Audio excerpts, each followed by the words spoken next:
Sveiki!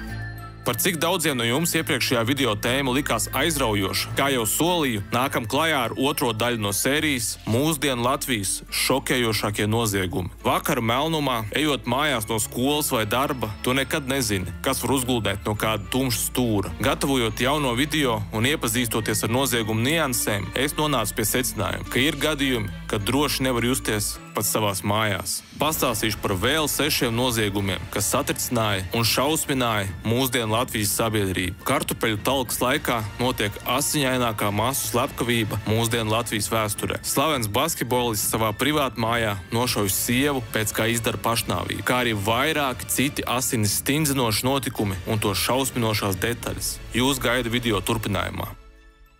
Esat noguruši no negodīgiem krāpnieku projektiem, vēlaties gūt stabilu peļņu? Draugi, man jums ir superīgs piedāvājums. Vēlos jums ieteikt Latvijas labāko sporta analītikas Telegram kanālu – Analītikas bāze, kur pieredzējis sporta analītiķis jau 5 gadu garumā palīdz cilvēkiem pelnīt, liekot likmes uz sporta notikumiem. Šajā kanālā jūs sagaida kvalitatīvu analītiku, godīgu statistiku, izlozes ar lieliem balvu fondiem, argumentētu apraksts zem katras prognozes, kas ļaus jums pilnvērtīgi iejusties autoru analītikā. Un pats galvenais. Šajā projektā jūs sagaida stabila un liela peļņa ilgtermiņā. Ja jūs agrāk neesat saskārušies ar sporta likmēm, tā nav problēma. Analītikas bāzes veidotājs jums iemācīs, kā pareizi veikt likmes, izskaidros, ko katra opcija nozīmē, paskaidros par spēles kapitāla pārvaldīšanu, kā arī izstāstīs visu par pareizu un disciplinētu sporta betingu, kas ilgtermiņā nesīs labus ienākumus. Analītikas bāzē jau pāris mēnešu garumā notiek iknedēļas 600 eiro futbola likmu turnīrs, kurā piedalīties var ik viens. Šajā kanālā jūs sagaida likmes uz pašām interesantākajām futbola, hokeja, basketbola un tenisa spēlēm. 6. janvārī Analītikas bāze svinēs savu 5. dzimšanas dienu. Uz šiem svētkiem projekta īpašnieks izlozēs vismaz 3000 eiro.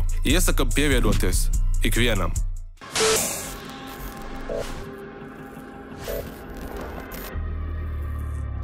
Kādā 1997. gada septembra dienā Latviju pāršalca traģiska ziņa. Iecavā kartupeļu talkas laikā noticis masu slaktiņš, kas vēl līdz pat šai dienai tiek uzskatīts par visasiņaināko noziegumu atjaunotās Latvijas vēsturē. Šokējošais gadījums notika 20. septembra rītā, kad 11 cilvēki savācās uz kartupeļu lauku, lai mierīgā garā novāktu ražu. Neilgi pirms pusdienu laika mierīgo talku iztraucēja kāds negaidīts viesis, kurš ar savu auto piebrauca pie paša lauka. Viņš bija bruņojies ar 2 šaujamieročiem un uzreiz pēc izkāpšanas no mašīnas uzsāka apšaudi talcinieku virzienā. No raidītajām lodēm cilvēku uz lauku krita kā mūšas un neilgā mirklī dzīvību zaudēja 7 cilvēki. Savukārt 8. cilvēkam tika cauršautas plaušas, taču viņa dzīvību vēlāk izdevās glābt tuvējā slimnīcā. No lielā talkotāja pulka neskarti palika tikai 3 cilvēki. Kas tad bija bruņotais viesis un kāds bija tāda augstasinīga slaktiņa motīvs? Šāvējs izrādījās lauku saimnieku kaimiņš Jurijs Čubārovs. Kā vēlāk sabiedrībai tapa zināms, pāris mēnešus iepriekš bija nodegusi viņa privāta māja, kas atradās tieši pretīm kartupeļu laukam. Nodegšanas iemesls – pārkurināta krāsns, un Čubārovs pie visa vainoja savus kaimiņus, Koškiņu ģimeni, uz kuru lauka tad arī notika traģiskā talka. Pēc notikušā tika organizēta vērienīga meklēšanas operācija, iesaistot policistus,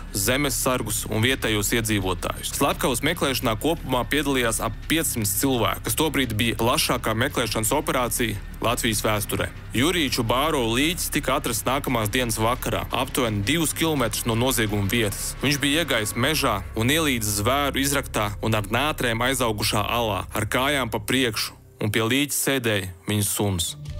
Tagad pastāstīšu par kādu traģisku gadījumu, kas izvērsās ģimenes iekšējo nesaskaņu rezultātā un pārauga par naidpilnu noziegumu, kura iemesls bija banāls – greizsirdība. Runa ir par 2014. gada 5. septembra traģiskajiem notikumiem Balcezerā, kas saistīti ar slavenu lietuviešu basketbolistu Martinu Andriu Kaiti, kurš liktenīgajā dienā savā privātmājā ar šaujamieroci sākotnēji nošāva savu draudzeni Renātu, pēc kā izdarīja pašnāvību, iešaujot savu galvā. Bet tas vēl nav viss. Šausminošie notikumi norisinājās Renātas pusauģa dēla acu priekšā. Pēc viņu paziņu teiktā, abi daudzus gadus dzīvoja laimīgu dzīvi un nekas neliecināja par ko tik tumšu un traģisku. Tomēr pēdējā laikā viņu starpā bija novēroti daudzi konflikti. No Martina draugu stāstītā izmeklētājiem gan izriet, ka kaut kādas norādes par iespējamu traģēdiju Martins viņiem tomēr bija devis, jo reiz esot teicis, ka Renātai izvēles iespēja nebūšot. Ja nu kas, nogalināšot gan viņu, gan sevi. Savukārt Martina tuviniekiem ir sava versija par traģēdijas īsto iemeslu, proti, ka Renāte nav vēlējusies pieņemt dzīves biedru vēlmi biežāk apciemot savus tuviniekus Lietuvā, un viņa vienmēr atradusi iemeslus, lai braucienu plāni izjuktu. Viņuprāt, tāda veida psiholoģiskais terors arī salauzis Martinu. Mārtiņš Andrukaitis savas profesionālās karjeras gaitā 2 sezonas pārstāvēja dažādus Latvijas basketbola klubus – Rīgas ASK un Liepājas Lauvas. Konkrētais gadījums vien pierāda, ka arī pārtikus dzīve nevienmēr nodrošina laimi, ja problēma slēpjas cilvēka galvā. Ir pienākusi kārta parunāt par viennozīmīgi visnežēlīgāko un asiņaināko maniaku Latvijas vēsturē. Viņš tiek saukts gan par 21.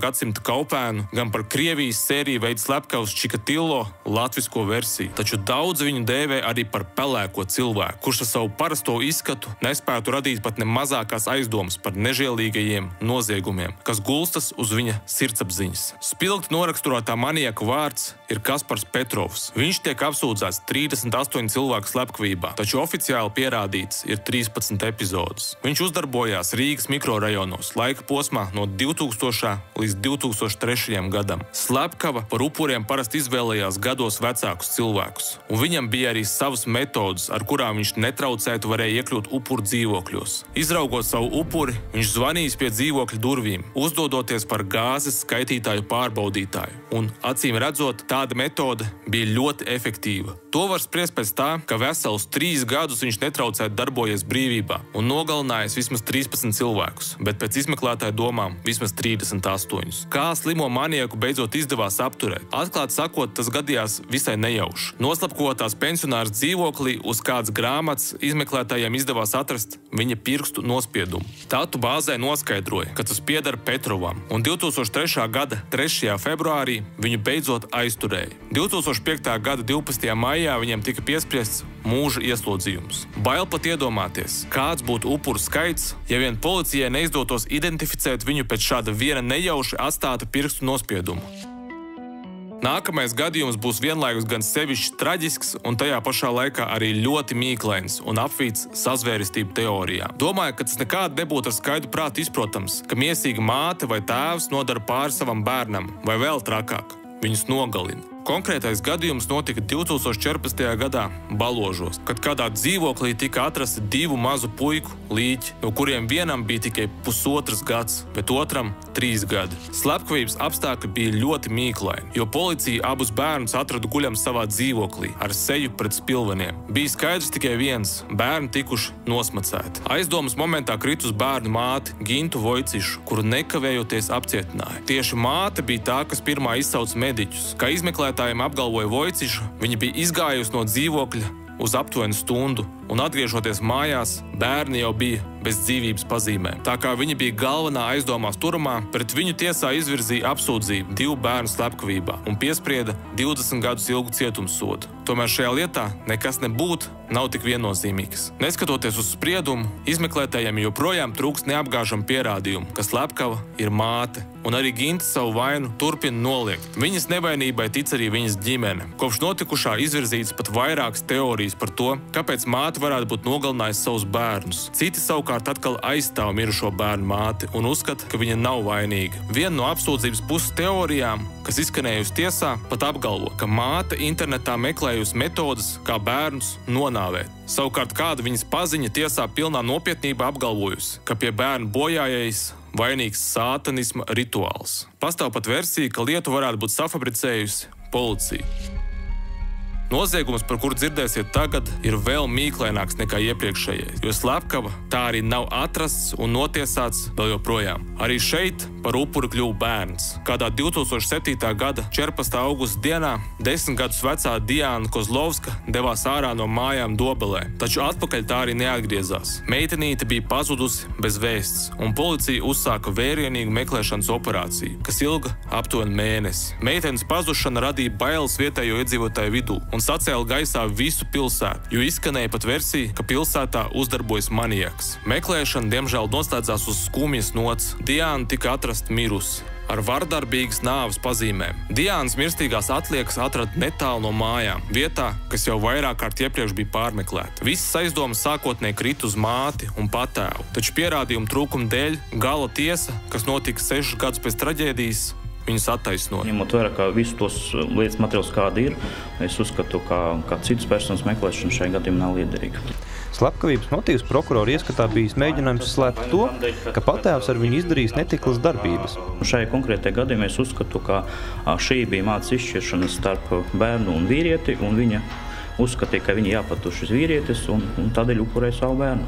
Meitenes māte kādā intervijā kritizēja policistus un viņu kompetences, jo likumsargi vairāk kārt jau bija pārmeklējuši to vietu, taču beigās līķi atraduši citi bērni, kas tobrīd palīdzēja meklēt pazudušo meiteni. Un tas vēl nav viss, jo dīvainības ap slepkavības lietu nebeidzās. 2011. gada 23. augusta naktī kāda līdz šim nenoskaidrota cilvēki ielauzās policijas iecirknī Jelgavā, nozogot vairākus kriminālu lietu materiālu. Nozagto materiālu starpā bija arī Diānas Kozlovskas slepkavības lieta. Arī šodien nevienam vēl joprojām nav skaidrs, kas un kāpēc nogalināja mazo meiteni. Pēdējais gadījums ir saistīts ar augsta ranga Latvijas amatpersonu un viņa augstasinīgo noslapkavošanu. 2001. gada 15. oktobra vakarā Latvijas satricināja vēl nebijis un ārkārtais notikums. Pirmo reizi Latvijas vēsturē bija nogalināts tiesnesis. Noslapkavots bija Rīgas apgabaltiesas krimināla lietu kolēģijas priekšsēdētājs Jānis Laukroze, kurš bija pazīstams ar to, ka uzņēmās izskatīt pašas sarežģītākās un nopietnākās Latvijas krimināla lietas. Slepkavība notika pašā Rīgas centrā. Laukrozes mājas pagalmā, Lāčplēša ielā. Slepkavu tiesnesis nošauja pielavoties viņam no mugurpuses, jo šāviena raidīta muguras daļā, to noslēdzot ar kontrolu šāvienu, ko slepkavu notēmēja tieši pakausī. Šajā lietā gandrīz nevienam nav un nebija šaubu. Viņš bija nogalināts savas profesionālās darbības dēļ. Uzreiz pēc slepkavības tika saformēta iespaidīga izmeklēšanas grupa, kas sastāvēja no labākajiem Latvijas izmeklētājiem, kuri uzsāka darbus pie vainīgo meklēšanas un liecinieku liecību apkopošanu. Tomēr kas tad bija slepkavības pasūtītāji? Un pats galvenais, kas bija šāvējs? Atbildes uz jautājumiem nav rastas vēl šodien, vairāk kā 20 gadus pēc notikušā, neraugoties uz to, ka daudz augsta ranga politiķi un izmeklētāji Laukrozes lietas atklāšanu publiski nodēvējuši par goda lietu. Es domāju, ka arī šodien es noteikti varētu atkārtot šo frāzi, ka šādu noziegumu atklāšana būtu mundieru gods. Policijai neizdevās. Man nav šaubu, ka tika darīts viss šajā situācijā. Visreālākā ir versija, ka aiz viņas slepkavības stāv noziedzīgā pasaule, bandītu grupējumi, kam 2000. gadu sākumā valstī bija ļoti liela ietekme. Arī lietas izskatīšanas gaitā nopratinātie aizdomās turamie visi bija saistīti tieši ar kriminālajām aprindām. Saistībā ar skaļo slepkavību izteikusies arī bijusī Latvijas valsts prezidenta Vaira Vīķa Freiberga, sakot, ja šī slepkavība ir saistīta ar profesionālo darbību, tad tas ir atklāts uzbrukums tiesu varai. Apskatīto noziegumu sēriju var dēvēt par vienām no vistumšākajām lapas pusēm neatkarīgās Latvijas vēstures grāmatā. Un varam tikai cerēt, ka nākotnē tāda rakstura notikumi mūsu valstī vairāk nenotiks.